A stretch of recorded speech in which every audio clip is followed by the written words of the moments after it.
and welcome to Feedback for the week of November 30th, the first feedback since the Thanksgiving Day weekend. Boy, that makes it so notable.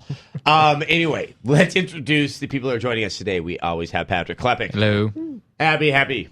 And joining us, special guest from all the way upstairs, Rob Manuel. Nice, creepy face. Way to get it started. It's good And everyone's like, okay, something's going to happen today. Did you guys have nice Thanksgivings? Wonderful Thanksgiving. I'm very bloated, even though you wouldn't. I know you might not use that word to describe me. Well, but you cut the hair, so it really changes And I everything. apologize, but unfortunately, when the curls start to fall over on each other, even I have to make the tough call. And Abby, you just got back from the East Coast. I spent all my time at the Smithsonian going to museums. Very cultured Thanksgiving. Did you go to the spy shop? I've been dying to go to the Spy Museum, but you need tickets, and we didn't get around to it this time. Spy Museum is cool. Yeah. Is it about like real spies? Yeah, it's doing got the like bad actual, things? like old Yep. school They're gadgets. the It's actual really spies. cool. Like the spies are- Bulgarian guy that used You don't the, see anything. It's just an empty room. I think they even give you a secret identity when you go in. Really? Like, Oh, yeah, wow. yeah. Good. Then you can start spying for the government yourself because we How do you know need I'm more. not? See, I knew Silence. it. See, everyone's Silence. a mole. Knew it. Everyone's a mole. It's like 24. Rob, and your Thanksgiving. It was great. Actually, I was reviewing a game. For, which game? The Saboteur. All right, and that's I think that's up on the site right now. Plugging And the watching site. my Haha. cats. Yes. There you go.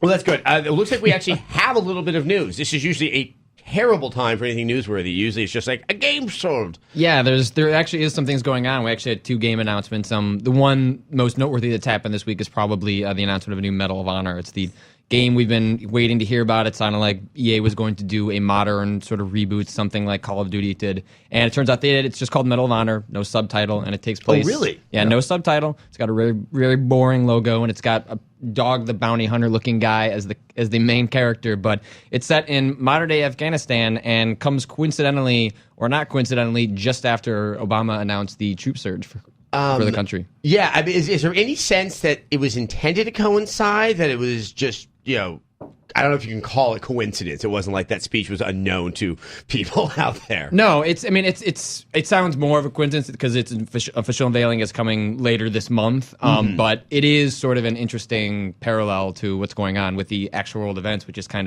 it's going to be interesting to see what EA's take is going to be on what is modern combat. Right, and like we said, we were talking earlier, is I don't know if it will end up being as maybe controversial as you might think from this announcement. I think, that we were saying they would probably play it kind of safe, even though it already would seem controversial simply because they're making the announcement right after that speech. But I guess not everybody has the most favorable opinion of you're what basically we're doing there. Exactly. Yeah, you're basically coming out. It's like this is going to be placed in Afghanistan, and already the imaginations are swirling, and people are already speculating what this could be. I think people are going to like we said, it's not going to be nearly as controversial as we make it out to be, but people will try to make this out to be controversial. Yeah, but I guess the one thing I have to question is the commercial wisdom. Now, granted, this game has been in development much longer than obviously the past 24 hours before the announcement. But Modern Warfare, and it's always been a rule for the Tom Clancy games, there's a familiarity to the settings and the conflicts, but it's not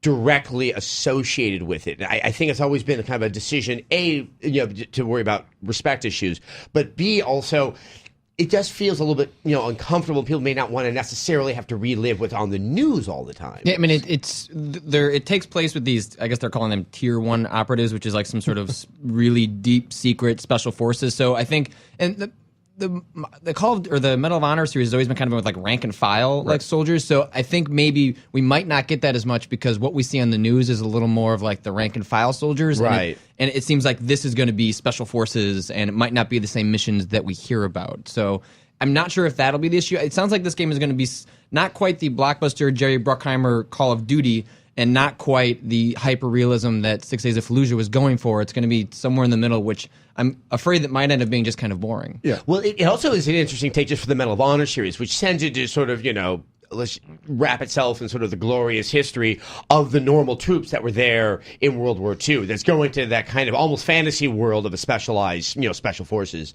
It sounds interesting just for the Medal of Honor series as we've known it. Oh, sure. And I mean, it's interesting to see how games, though, are getting away from that rank and file. Like even Army of Two has, private military contractors and kind of exploring another different element of that.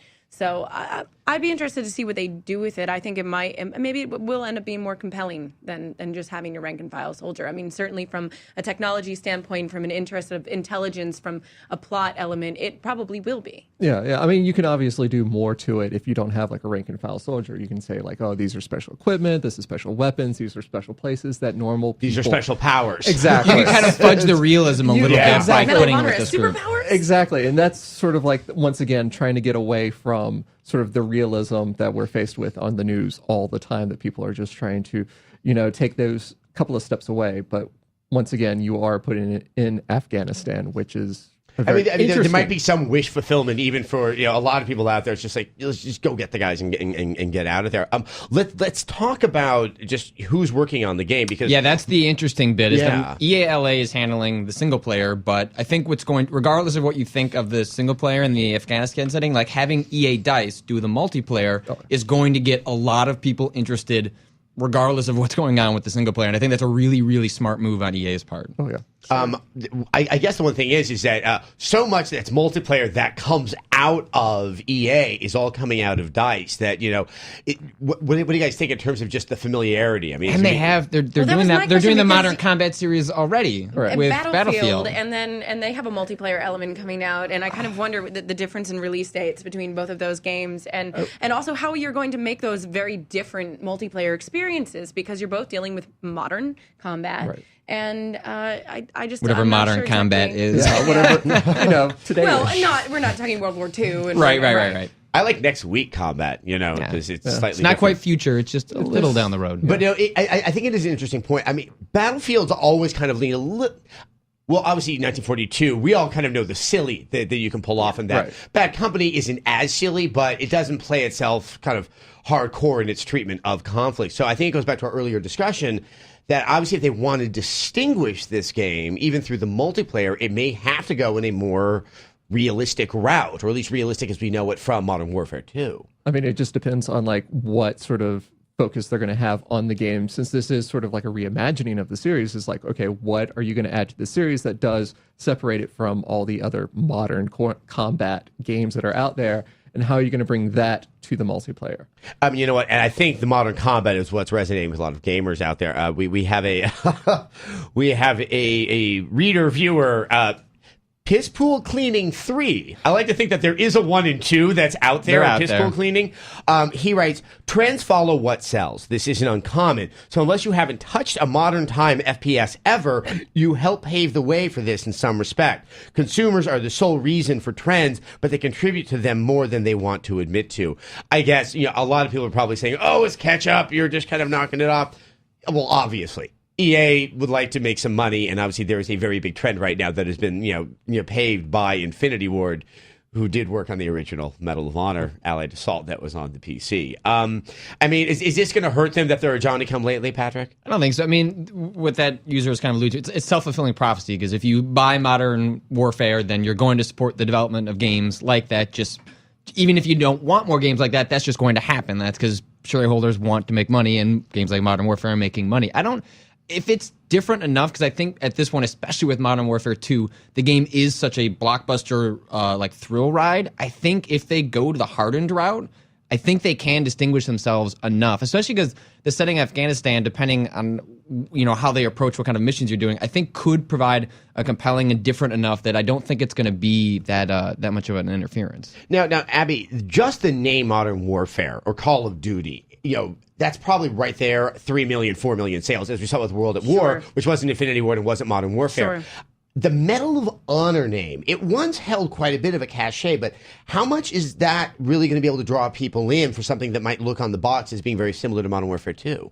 That's a good question. I mean, I was more worried about Battlefield cannibalizing Medal of Honor, just because you have a time, there will always be people that are kind of finished with the game and want to move on to something new and different, but that's more of the same kind of.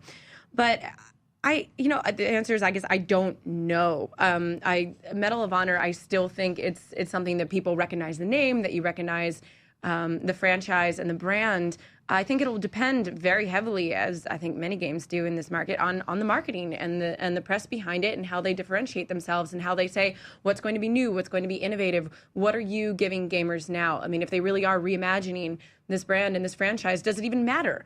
The opinions that people had about the old Medal of Honor. Right. I mean, you see development teams shift. You see, the people who are working on the games, the companies that are publishing them change. And I don't think necessarily this is a game that needs to be sold on its old laurels. I think that it is a game that if you show people what you're doing is really that good, that people will still buy it. It's been a while since the last game, too. Yeah, it like has. I think people will be accepting of a new look for Medal of Honor. I don't think they would hold it to the World War II setting. No, but I think the name still brings a lot of people to, or at least will raise a lot of eyebrows when it comes out. A lot of people who do remember the old one, and like you said, I think people will pick it up. And we're talking about EA, who has money, who has the power of marketing and PR behind them, who can put a lot more.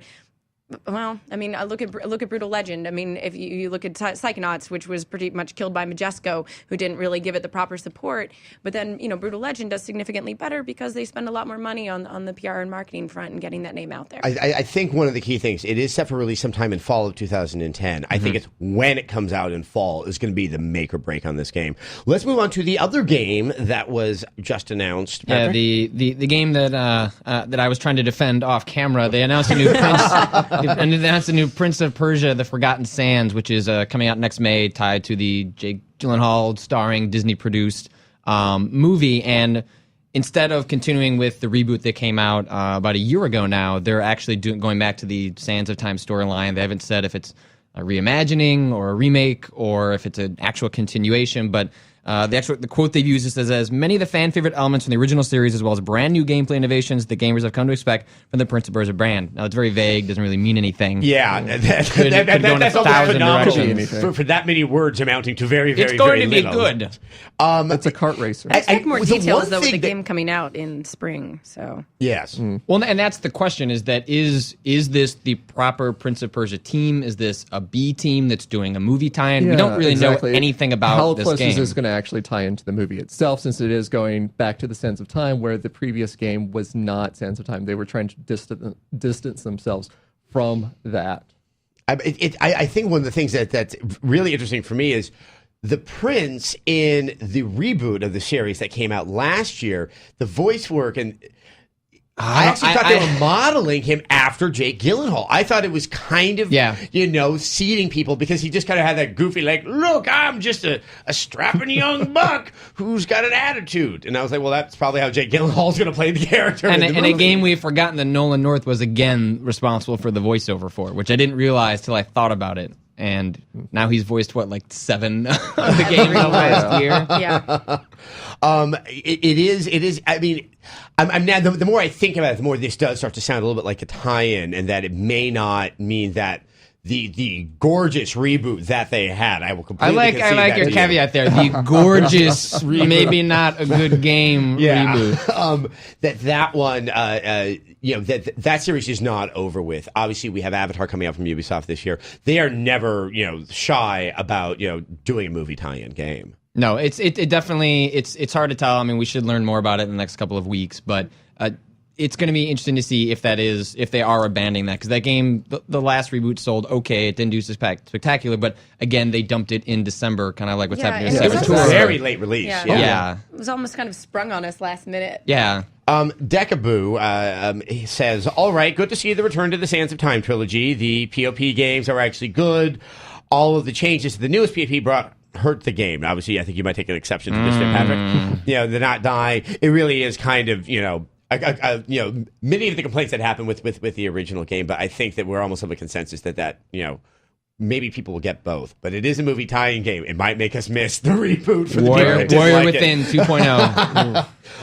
Ubisoft is also part of another news story this week. Yeah, Patrick. they also Ubisoft's pretty forthcoming, talking about how they're already at this point preparing for the next generation, or whatever you want to call it, getting their technology ready, and they're also fiercely embracing Natal and Sony's motion controller. And in a recent financial call, they said and confirmed that they plan to have 10 Natal games out within the first 6 months of the hardware launch, which we're expecting to be next fall. and that they have 4 to 5 games in development for Sony's controller, but that number could change depending on how people. I'm assuming it kind of sounds like they're assuming not as many people are going to buy Sony's controller, and that they could ramp that up. Well, there's just based on also what that happens. those many less PS3, And also, right? it's supposed to be coming out sooner.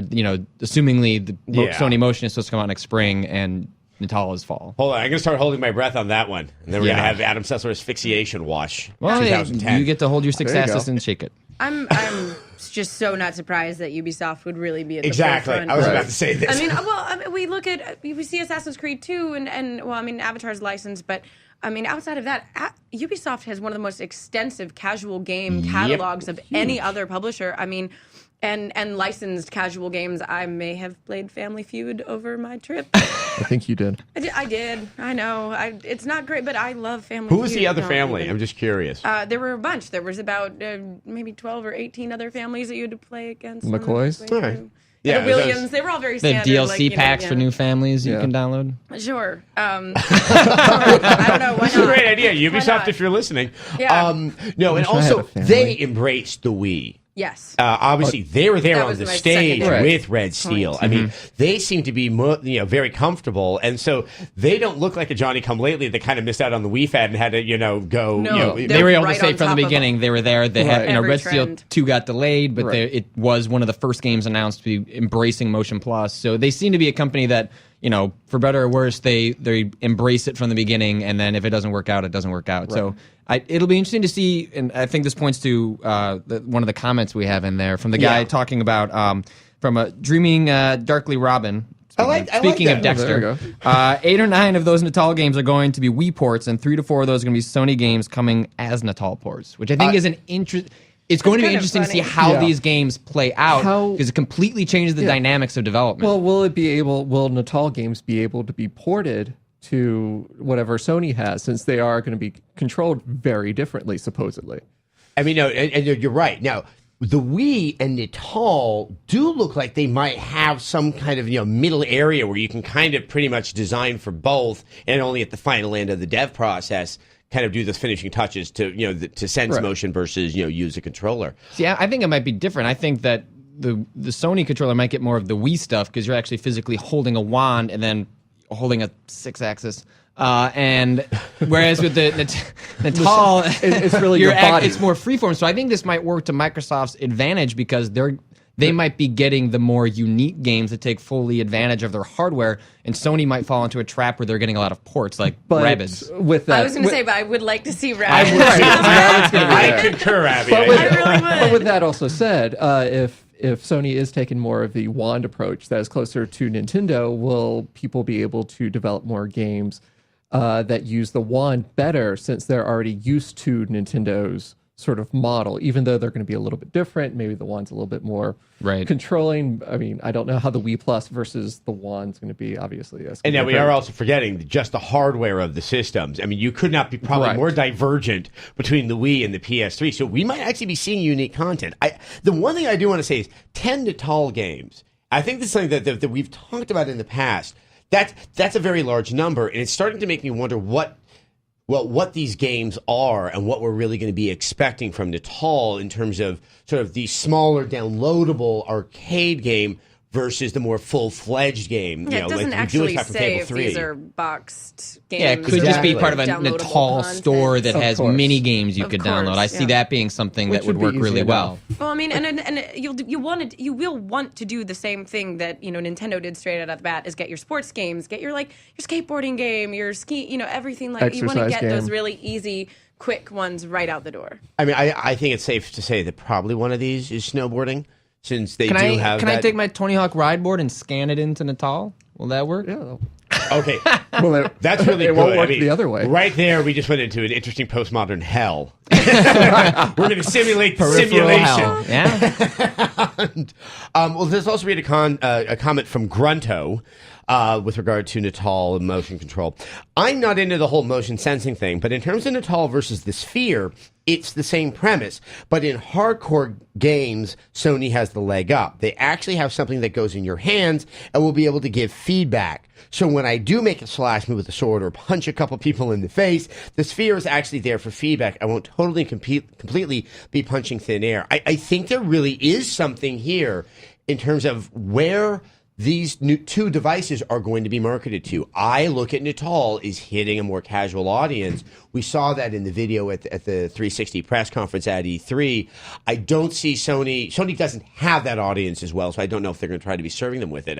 You guys think I'm crazy on that one? Well, and that's been Nintendo's argument when they've been asked about Natal, is that no, the idea behind the Wiimote was that it's like you're holding a remote control, and that people like something physical. So we're actually getting two completely different arguments for motion control, where Microsoft's saying the step forward is to remove the controller entirely rather than just simplify it. And Nintendo's saying no, people need something to ground them in reality. And so it's going to be interesting to see if Wii was enough of a training ground to take the controller away, or if people are ultimately going to want to have something in their hand. That feedback. Also, I mean, really, of the three systems out there, one of them can do the lightsaber game I want so dearly, and that is Sony's system.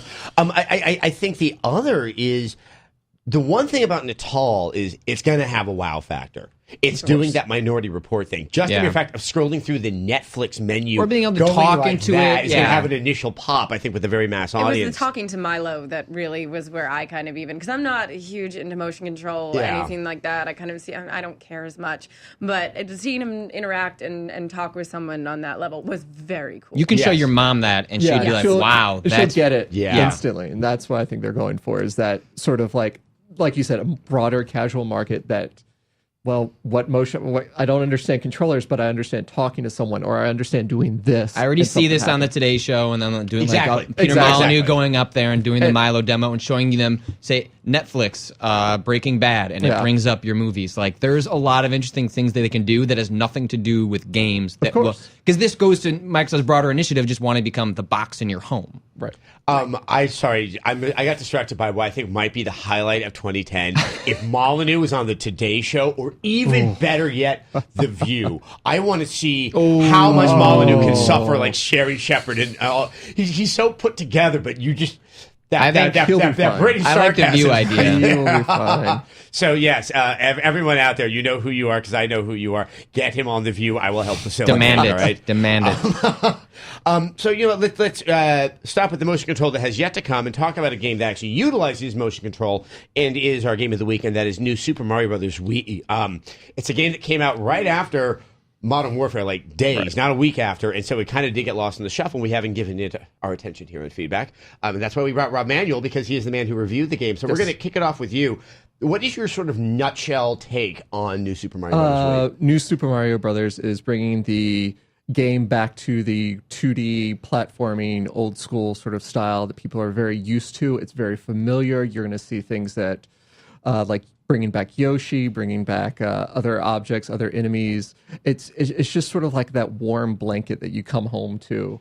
It's a little old, it's a little tattered, but it has still that good feeling to it. We almost got creepy there. But Rob's right. I have that blanket, and I have Rob's blanket too. It's true. I don't have much. Thanks for taking it there, Adam. I just cried home alone. But the thing is about the Mario is, even though it's very familiar, it's also very safe. And so the sort of the innovation that Nintendo has been, I mean, like looking back, like I was talking to Abby beforehand, looking back at all the Marios, it seems that it's taken it to a new level each time we've gone to a Mario. And it's like, wow, this is very innovative. It's very safe. It's still platforming, but it has something a little bit new each time. This one for the Wii doesn't have that sort of that crispness, that sort of new sensation. There's the multiplayer effect, which is new to the system, but it doesn't feel like the multiplayer is part of the system. It feels like it's sort of like outside of the system that was applied later on, where it's like, oh, this is on the Wii. We need multiple people playing this at all times. Which is interesting because obviously, they put that multiplayer very forward. I actually was under the impression until close to the game's launch that it was just going to be a multiplayer. Because that was the I only way would they have fun showed playing it by myself. It is a very challenging and very well thought out, single player Mario. fair. But yeah, I do concur that it doesn't. It doesn't do, say, like what Galaxy did and just play with a whole new concept. I don't think that's necessarily a bad thing. No, and I think that was one of the things that quickly went around the office when you were reviewing it, was saying, by the way, guys, this is actually a really good single player Mario. And that was something that I was like, oh, okay, well now I'm super interested. Yeah. But it is still like there's a number of stages where you just sort of go from point A to point B, and you don't really remember like how you got there. There's a number of they have Yoshi in the game, but every stage with Yoshi feels like the first stage you get Yoshi. It's like, hey, you get Yoshi, let's walk around and eat berries, and you lost Yoshi. So it kind of feels like a really polished, non-distinctive new Super Mario Brothers. It's a very, like I said, it's a very safe game, and I think that's what they were going for. They didn't want to do anything like too innovative. They didn't want it to like scare people away. Like I think the Super Guide system was also thrown in there. It's like sort of to bring a couple more people. Like they wanted, like if there is a tricky jump, we'll hold your hand, we'll take you through it. It's okay. It's okay. Just let's go. Let's show. I mean, and they understand, I think, that you have a whole new audience, on the Wii for this. And at the same time, there's that nostalgia there for people like me that love like Super Mario Land with Yoshi's Island, like playing him, where people, and all these different kind of this amalgamation of every different game. So I have a nostalgia for almost every little piece of it, while at the same time, as a hardcore fan of the series, it's maybe not the most satisfying thing that you've played. I mean, it's still a hard game. Don't get me wrong. Yeah, like it is not a game that your mom can pick up and get to World 8 very easily. But it's still like they're trying to bring it to a wider audience. So it's this very weird sort of, we're going to keep the hardcore difficulty, but we're also going to see if your mom and your sister will come and play this. Yeah, I mean, which is what Nintendo's trying to do, and I completely see what they're getting at. I guess the two things that stand out for me as a hardcore lover of Mario, and I think I'm sitting with three other hardcore lovers of Mario, the motion control and the curious weight that was given to Mario. I want to start with the weight thing, and I don't want to dwell too long on it because it has been discussed to death in some other places. God, Adam, he's fat. Leave him alone. And by weight, yeah, I don't think he looks more rotund, but there is a sense of gravity, and more importantly, momentum by virtue of the gravity that really changes in a subtle but very, very noticeable way how you want to control Mario. That sense that when I land hard, just like Carrie Strug. It doesn't seem to be happening. I'll start with you, Patrick. I mean, was this something that got under your skin? Not really. I mean, you noticed it. I'm not sure if I would have noticed as much until it was pointed out to me. Like, like when I was consciously aware that it was different, I was like, oh yeah, I guess this is different. I don't know. It didn't make any impact to me. One world in, I was controlling them just as much as he did. In the later levels of the game, that's where I was like, hold on. This is getting a little bit I can tough. imagine when it gets super precise, when it gets later, that I might notice it as a more fine-tuned point. When you need to hit that one platform where everything else is just falling apart. Like one of the levels I do absolutely love, there's a later level, it's like World 8, where you do have a stream of lava basically coming after you, and rocks are falling from the sky, and it's destroying everything in front of you. And it's like, well, this is great, but you're going to slide off that rock and you're going to hit that lava. Yeah, I mean, the element of precision for me has always been a huge part of the Mario games. And honestly, it wasn't the weight for me that did it in this one. It was the forcible use of motion control, which drives me Thank you for the insane. segue, Abby. Thank you. Thanks. See, wasn't that a nice one? I mean, I played both ways. I played with both the nunchuck and the Wii remote in one hand, and then I also turned it sideways, played like that. Honestly, it was very easy to switch between the two of them. I found both of them to be equally acceptable ways of playing the game. My problem was that when they would ask me to hold down the one button and shake the thing, the one. It just didn't work. I think everything else works. I think the idea of like controlling the bubble is cool with the motion. I think the idea when you get like the helicopter hat, that making you go up is cool, but the one where you have to hold the one button, and that's why it's constantly reminding you, hit that one button, because no one remembers. Exactly. Well, it's also, they did this picking things up before in Super Mario Brothers 2. You hit one button. And to kind of unlearn what is kind of an ingrained encoding of how to play Mario. I would pick it up and just immediately throw it, and I'm like, I didn't mean to throw it because I had to shake it. I don't know if I'm going up and down twice, but it was infuriating.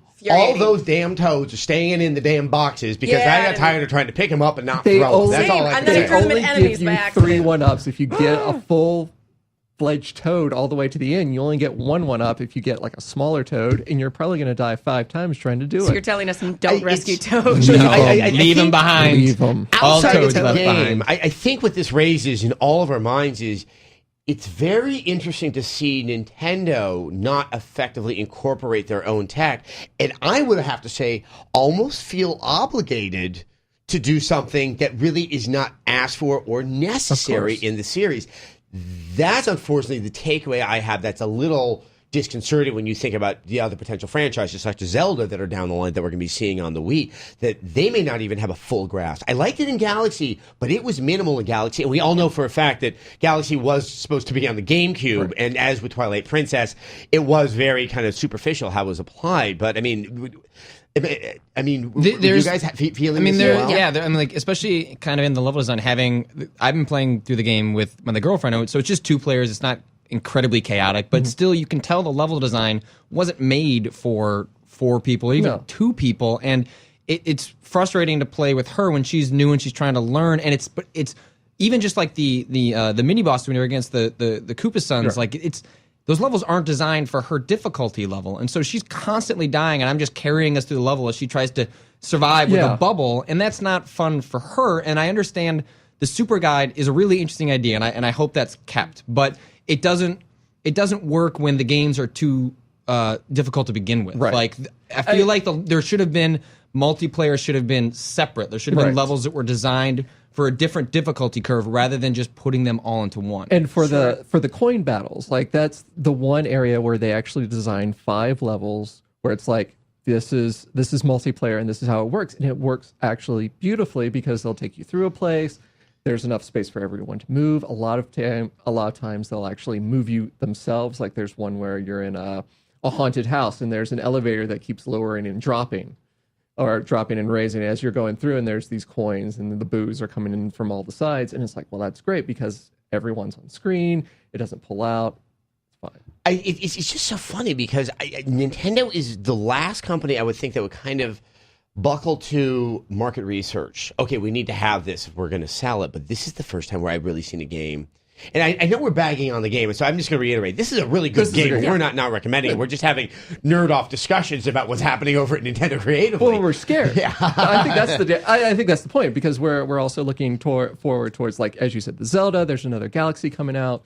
There might be other games down the road. Metroid Other M. Yeah, exactly, where we are now looking at, like, are they going to do the same thing? Are they going to try to play it safe on the next Galaxy? Because I enjoyed Galaxy for the fact that they didn't play it safe. I enjoyed Galaxy that they try something new at times. Sometimes they tried to keep the old school feeling to it. There is more creativity. I've never played any platformer, much less any a Mario game, where no one level.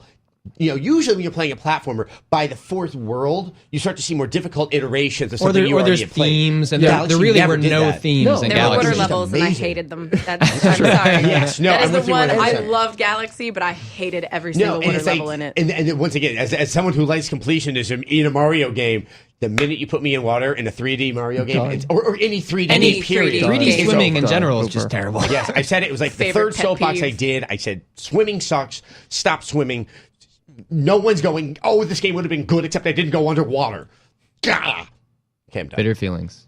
Bitter feelings. Really, and I know many people that didn't get through Twilight Princess past the 3rd dungeon because of the water. It's like, textures go to crap and half the time. It's like it's really hard to find your way back to what we were actually talking about. But I think I also want to touch on sort of Mario.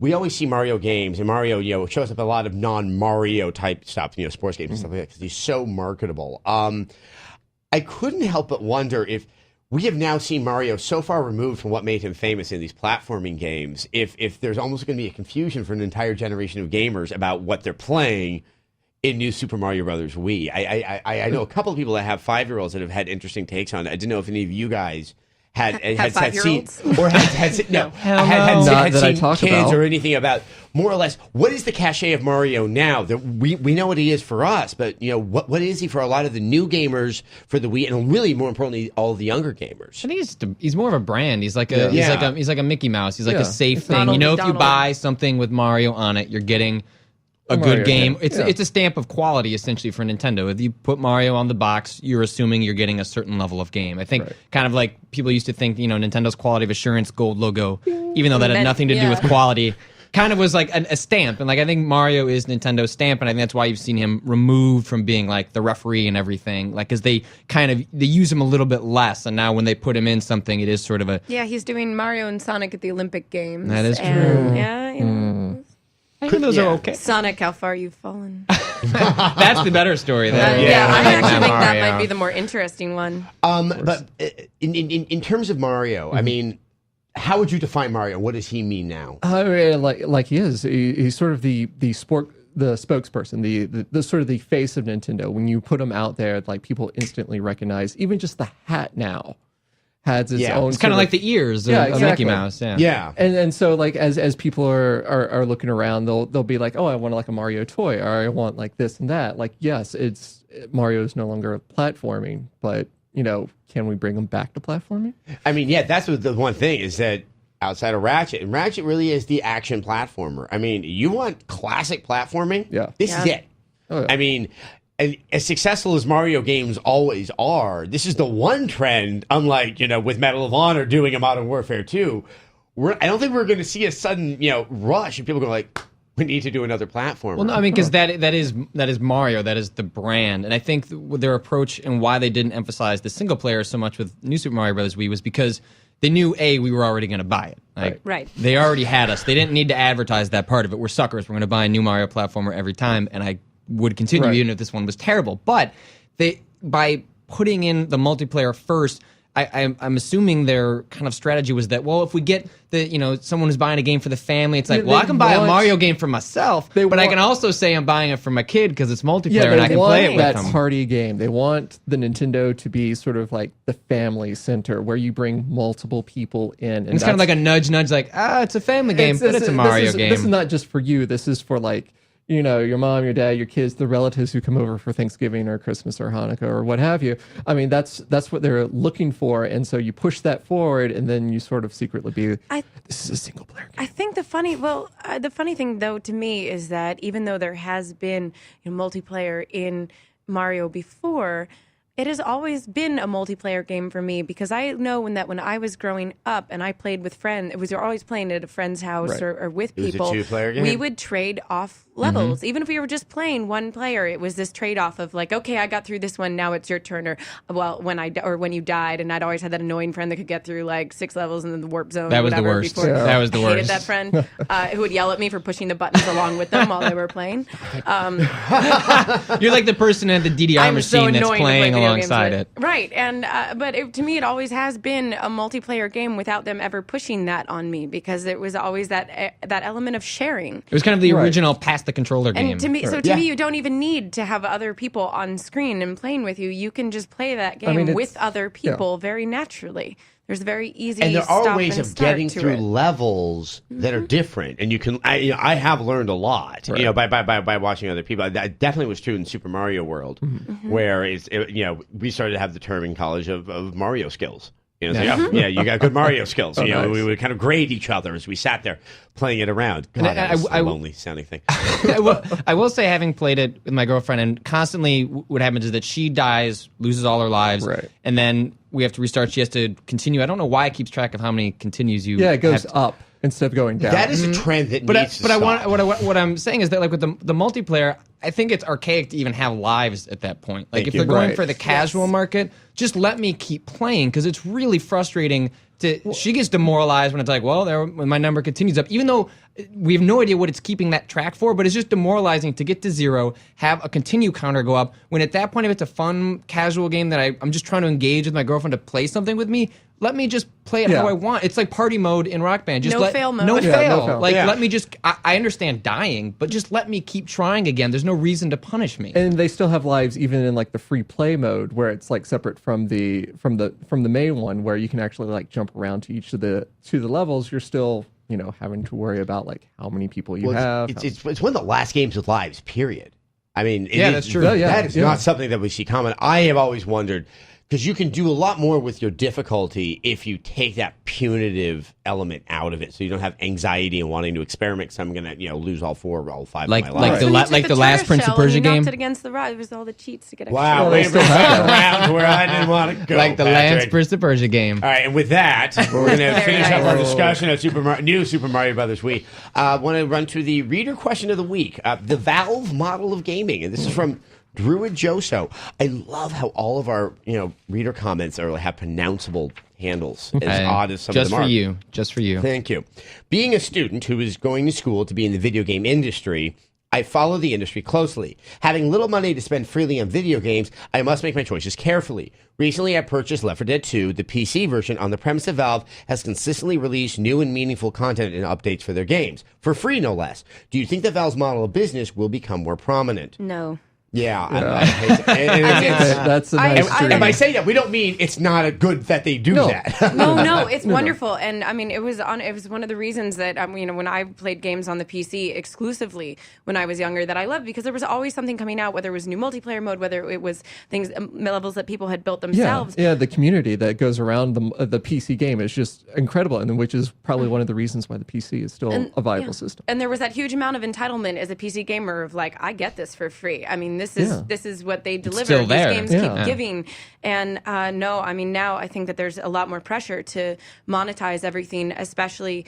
I mean, we were lucky enough, Left 4 Dead users on the 360 to get the first one that they did last year for free, or this year, I guess, still for free. But that was a huge battle, I believe, with Microsoft. Just to be able, I mean, it took a lot longer to even get that content out there because they wanted it to be for free. And Microsoft doesn't want people getting downloadable content. They let you do one and then everything else to be paid. Right. And actually, that's the thing is the rest of the content for 360 you don't want them to start thinking for themselves. I believe they're going to be charging it's all going to be 360 users for it.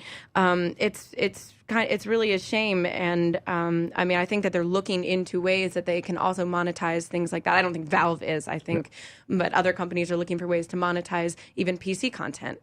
So I think Valve is so far ahead of everyone else and looking at game pricing as a variable that should change all the time. Yes. And that games are a service, and that when you buy a product, that's not the end of the road. And the initial takeaway from downloadable content that everyone is following now is that, well, then you just charge for that content to continue people keep playing and paying. But Valve's approach seems to be, no, if you get them to keep playing, you build loyalty, and then they're going to buy your next product. And that speaks to why 2 million copies of Left 4 Dead 2 were sold in the first 2 weeks. Exactly. Yes. And I really didn't see that one coming.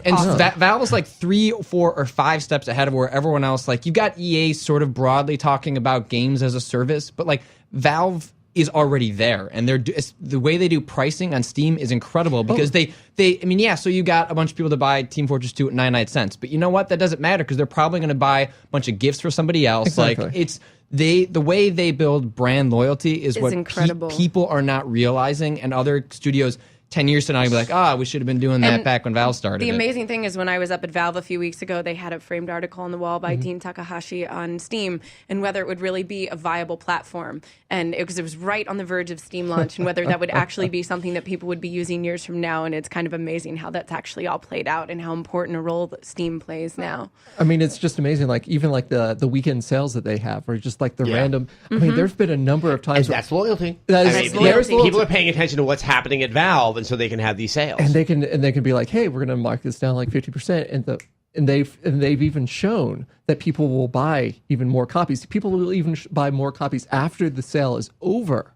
Just knowing that they did offer that, Yeah, like that's exactly. and like I even find myself buying more things through Steam because you can reliably know you're going. Like the Thanksgiving sales they had were insane. I bought Knights of the Old Republic for $250. I'm never going to play that. I am never going to play that. But I was like, that's awesome. I am totally going to buy that for $250.